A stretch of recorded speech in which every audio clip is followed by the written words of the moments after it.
बुराई का बदला। गांव सीतापुर अपनी शांति और खुशहाली के लिए जाना जाता था। वहाँ के लोग मिलजुल कर रहते थे, लेकिन हर गांव की तरह यहाँ भी कुछ ऐसे लोग थे जो खुदगर्जी और लालच के अंधेरे में डूबे हुए थे। इनमें से एक था रघु, जो अपनी धोखाबाजी और जुल्म के लिए बदनाम था। वो अपने मुफाद के लिए किसी को भी धोखा दे सकता था। रघु के रवैये से गांव वाले परेशान थे, लेकिन कोई भी इसके खिलाफ बोलने की हिम्मत नहीं करता था। वो गरीब किसानों से उनका अनाज छीन लेता, मासूमों को धमकाता और कमजोरों की तौहीन करता। इसके जुल्म और सितम से सभी परेशान थे, लेकिन कोई चारा न था। एक दिन गांव में एक साधु बाबा आए। इनकी आंखों में गहरी शांति थी और चेहरे पर मेहरबानी की चमक थी। उन्होंने गांव के लोगों की मुश्किलात सुने और कहा, बुराई का अंजाम यकीनी है, बस सही वक्त और सही तदबीर का इंतजार करना चाहिए। गांव के लोगों को पहली बार उम्मीद की किरण नजर आए। उन्होंने साधु बाबा से पूछा, महाराज, हम क्या करें? हम रघु के जुल्म व सितम से कैसे बचें? साधु बाबा मुस्कुराए और बोले, बुराई का बदला बुराई से नहीं, बल्कि सब्र और हिकमत से लेना चाहिए। जो जैसा करेगा उसे वैसा ही फल मिलेगा। बस वक्त का इंतजार करो। रघु को जब ये मालूम हुआ कि गांव के लोग साधु बाबा की पनाह में जा रहे हैं, तो वो गुस्से में आ गया। उसने मंसूबा बनाया कि साधु बाबा को गांव से निकाल दिया जाए ताकि वो लोगों पर अपना जुल्म जारी रख सके। इसने झूठी अफवाहें फैलाई कि साधु बाबा जादूगर हैं और गांव को नुकसान पहुंचाना चाहते हैं।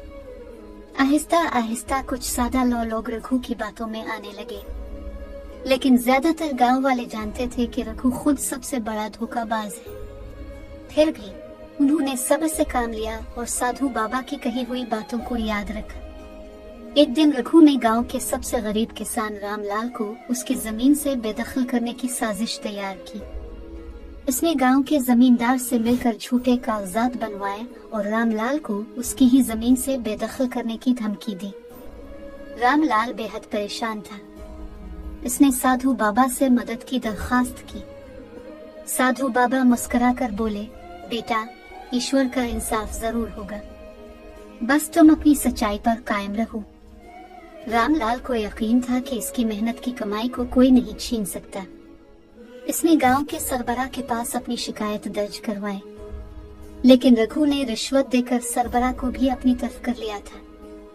अब गांव के लोग भी समझ गए कि रघु की जुल्म और सितम इंतहा को पहुंच चुकी है। कुछ दिनों बाद अचानक रघु की तबीयत बिगड़ने लगी। इसे अजीब और गरीब ख्वाब आने लगे, जहां वो खुद को अंधेरे में घिरा पाता और पुरस्कार आवाजें उसे खबरदार करती कि इसका अंजाम करीब है।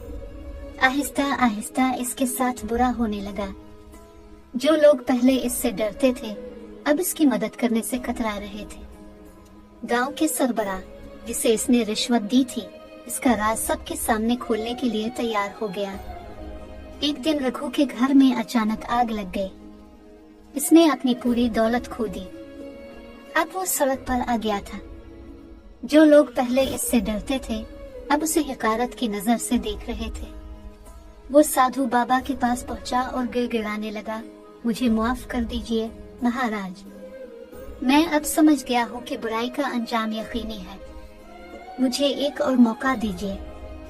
साधु बाबा मुस्कुरा कर बोले, बेटा, तुमने जो किया उसका फल तुम्हें मिल गया, लेकिन अगर तुम सच्चे दिल से पछताओगे और गांव की भलाई के लिए काम करोगे, तो लोग तुम्हें फिर से कबूल कर सकते हैं। रघु ने अपनी गलती कबूल की और गांव की खिदमत में लग गया।